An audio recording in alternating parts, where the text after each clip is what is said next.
മഴ പെയ്തു കഴിഞ്ഞാൽ പിന്നെ ആളുകൾക്ക് ഈ ഭാഗ്യ പരീക്ഷണമൊന്നും ഇല്ല മോളെ. ഗോപാലമാമ ഒരു കോള് വരുന്നുണ്ട്, ഞാനൊന്ന് സംസാരിച്ചിട്ട് വരാട്ടോ.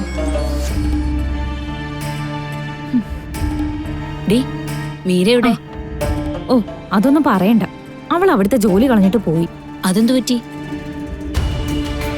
എന്തു പറ്റാനാ, മേഡത്തിന് ദേഷ്യം വന്നപ്പോ ജ്യൂസ് എടുത്ത് മുഖത്തേക്ക് ഒഴിച്ചു. ആ നിമിഷം തന്നെ പോയിക്കോളാനും പറഞ്ഞു. അയ്യോ, ഇനിയിപ്പോ നീ മാത്രമായി അവിടെ അല്ലേ? ഞാനിനി അങ്ങോട്ട് പോകുന്നൊന്നുമില്ല, പിന്നെ വേറെ പണിയില്ലേ? ഇവിടെ തന്നെ ജോലി എടുത്തോളാന്ന് നമുക്ക് വല്ല നിർബന്ധമുണ്ടോ? എന്തെങ്കിലും ചെറിയൊരു കാര്യം നമ്മുടെ അടുത്ത് നിന്നുണ്ടായാൽ മതി, അപ്പൊ തുടങ്ങും അവരുടെ മോൾക്ക് ഇഷ്ടമായില്ല, അവര് പറയുമ്പോഴേ നിങ്ങൾ ചിരിക്കാൻ പാടുള്ളൂ, അവര് പറയുമ്പോഴേ കരയാൻ പാടുള്ളൂ. എന്താ ഇത്? ലോകത്ത് വേറെ ആർക്കും പെൺമക്കളില്ലേ? അമ്മയും മോളോന്നേ അടുക്കള കയറട്ടെ, അപ്പൊ മനസ്സിലാവും നമ്മുടെ കഷ്ടപ്പാട് എന്താന്ന്. അവർക്ക് എന്ത് ബുദ്ധിമുട്ട്? ആ ഫോണൊന്നും എടുത്ത് വിളിച്ചാ പോരെ, 100 പേര് വന്ന് ക്യൂ നിൽക്കും. വലിയ വീടല്ലേ? എന്നാലും ഇടയ്ക്ക് ഭീഷണിയും തല്ലുകൂടലും ഒക്കെ ഉണ്ടെങ്കിലും എന്തെങ്കിലും ആവശ്യം പറഞ്ഞാ കൈ നിറച്ചു കിട്ടും. അതില് പിശുക്കൊന്നും കാണിക്കാറില്ല, ഉള്ളത് ഉള്ള പോലെ പറയണമല്ലോ.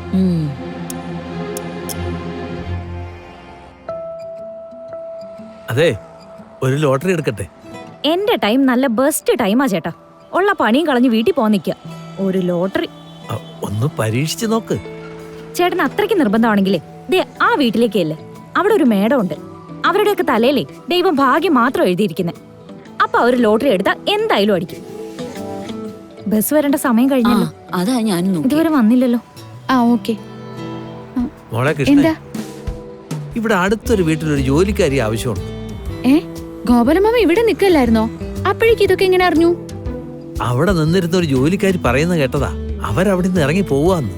ഇറങ്ങി പോവേ? ആ, അവിടത്തെ മാഡം ഇത്തിരി കുഴപ്പമാന്നാ പറഞ്ഞേ. എന്നിട്ടാ കുഴപ്പം പിടിച്ച മാഡത്തിന്റെ അടുത്തേക്കാണോ പാവ സുനന്ദേച്ചി അയക്കാൻ പോകുന്നേ? മോളെ, ഇവരൊക്കെ പറയുന്നത് സത്യമാവണമെന്ന് നിർബന്ധമുണ്ടോ?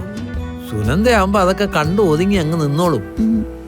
എന്നാലും അത് വേണോ മാമ? മോളെ, ആ പെണ്ണുങ്ങൾ സംസാരിക്കുമ്പോ ഒരു കാര്യം പറഞ്ഞു, എന്തെങ്കിലും ഒരു ആവശ്യം വന്നാലേ സഹായിക്കുന്ന കൂട്ടരാണെന്ന്.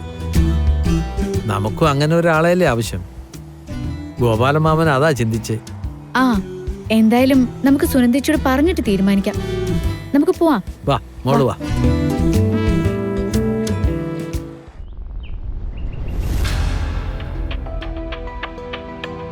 എന്തൊക്കെയാ മാണിക്കുഞ്ഞ ഈ പറയുന്നേ? ഇത് എവിടുത്തെ ആചാര?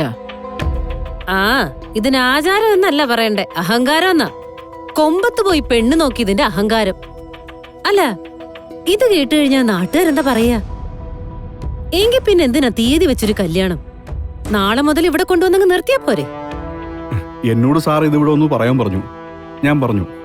അല്ലാതെ ഇത് നല്ലതാണോ ചീത്തയാണോ എന്നൊന്നും എനിക്കറിയില്ല. നല്ലതല്ല. എല്ലാ കാര്യങ്ങൾക്കും അതിൻ്റെതായ ഒരു രീതിയുണ്ടല്ലോ.